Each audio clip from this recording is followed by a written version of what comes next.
Oh, have your guides been telling you you're meant to be an entrepreneur? That you should open a witchy business, whether that's a tarot business or a witchy shop or even some kind of spiritual life coaching practice? Find out more. I'm going to give you my top 5 signs that you are meant to be a spiritual entrepreneur.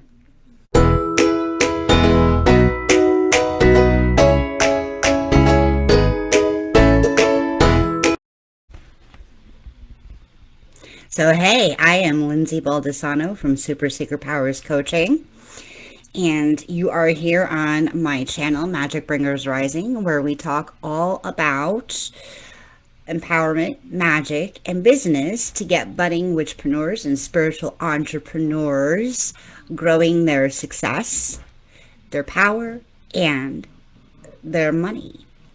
So if you're new to the channel, hit the subscribe button and also hit the bell icon there to be notified whenever new videos come out for this channel for free, because free is awesome.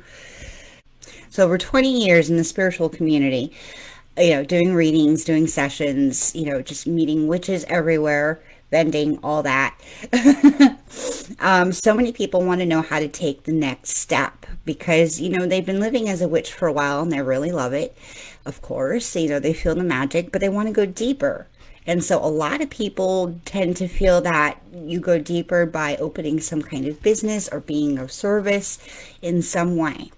So here are the top 5 signs that I look for in another witch to see if they could be a spiritual entrepreneur on the cusp of, moving into that new dream.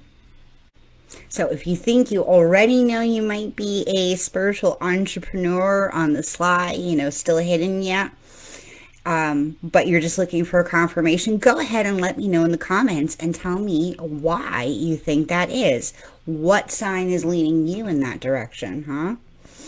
All right, so I'm going to start from 5 and I'm going to go down to 1. And 5 is like the most common thing, right? Because a lot of spiritual people experience this. But number 5 is people love to tell you their life stories. And for me, this is like a totally empathic trait. This is something that anybody that's going to be perceived, going to be seen, if people see your energy, like they understand this about you, that you're empathic in some way or you're sensitive. Even intuitives get this too, where people sense that they can open up to you and that you are a person that they can trust. So this is a big thing. And sometimes, it takes moving past the, oh no, why are people putting this on me? In order to move into your spiritual priestesshood so that you can become the witchy business owner you want to be. But a lot can be gleaned from it. You really need to just work with your filters, work with your guides a little bit more in order to get that working in a way that is convenient and easy for you to carry. So number four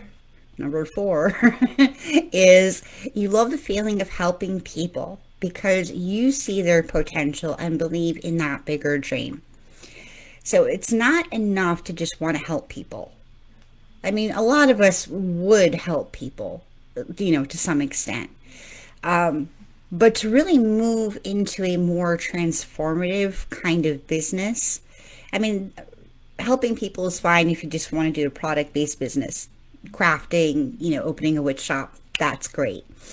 Because it'll help you provide good customer service, really, But when you want to move into something that is dealing with more client work, where it's one-to-one, a tarot session, a healing session of some sort, not only do you have to want to help people, but you have to hold this energy of who you think they're becoming. You feel into that, where their potential is for the transformation and for the healing.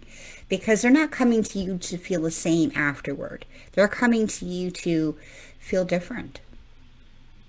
To feel the magic and to feel the transformation and to feel the healing. So it's not enough for you to just tell them You have to believe that, they can change and that there is this glorious future waiting for them once they can make the leap. How is this jiving with you? Is this what you thought it might be? Tell me in the comments.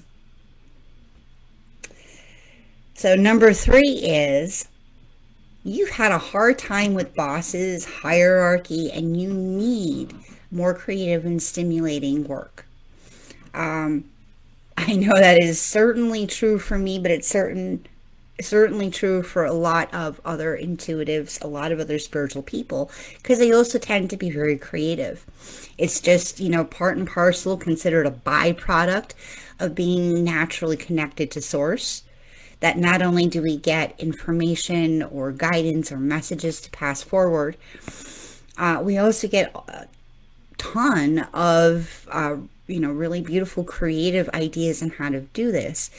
And that really serves being a spiritual entrepreneur because it is such a creative field.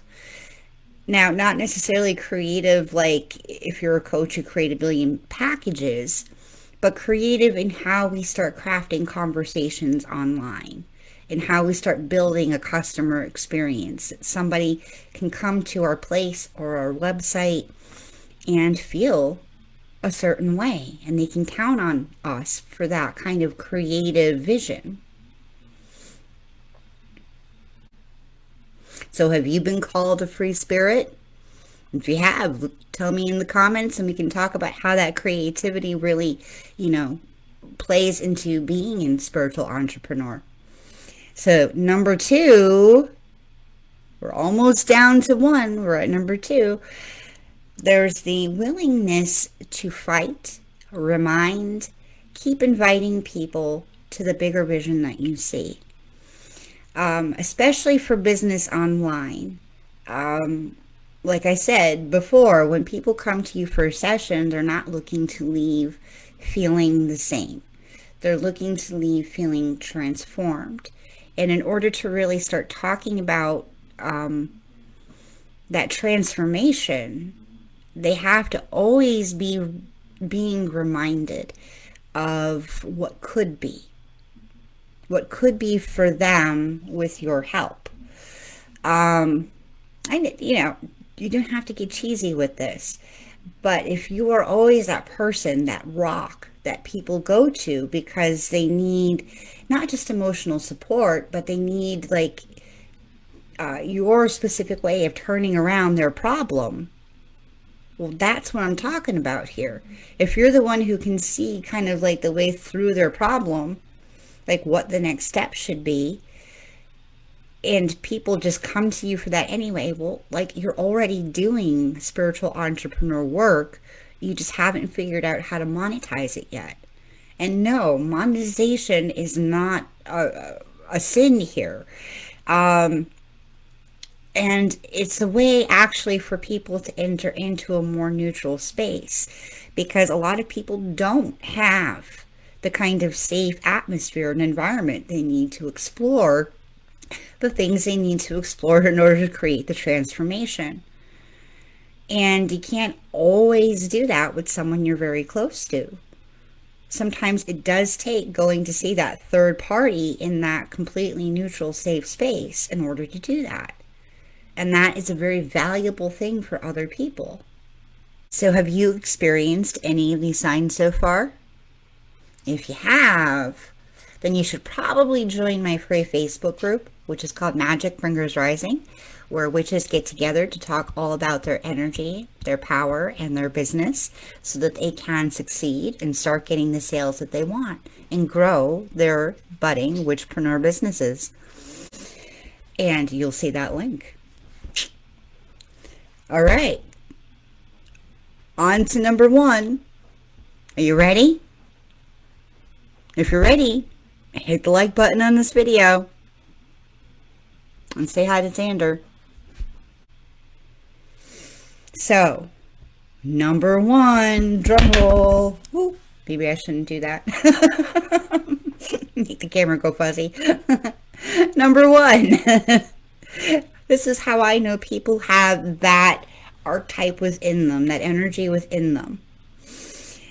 That you are super tapped into your unique connection to the divine because your marketing, your customer service, your products, and your online voice, those four things, because I can't make my pinky stay down, are all fueled by that huge, deep connection to your multiplicity, your divine potential, your inner goddess. That's where that all comes from.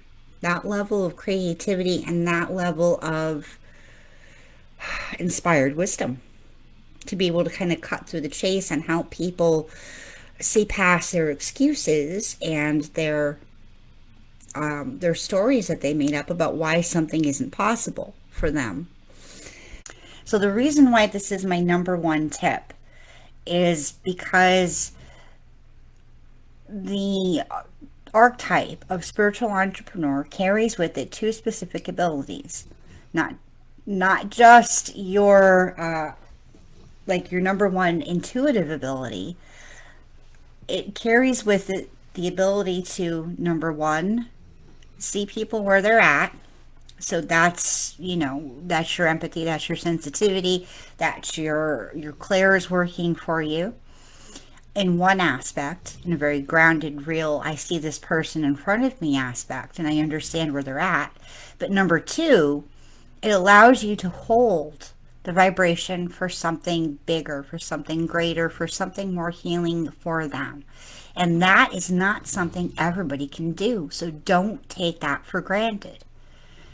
It's one thing to be a very good listener, but to be a spiritual entrepreneur and really get out there, and especially if you're thinking about being some kind of service-based business person, to be able to hold the level of transformation that your clients and your customers and even just your social media audience is seeking, so that they can believe it's possible, so that their healing can be facilitated.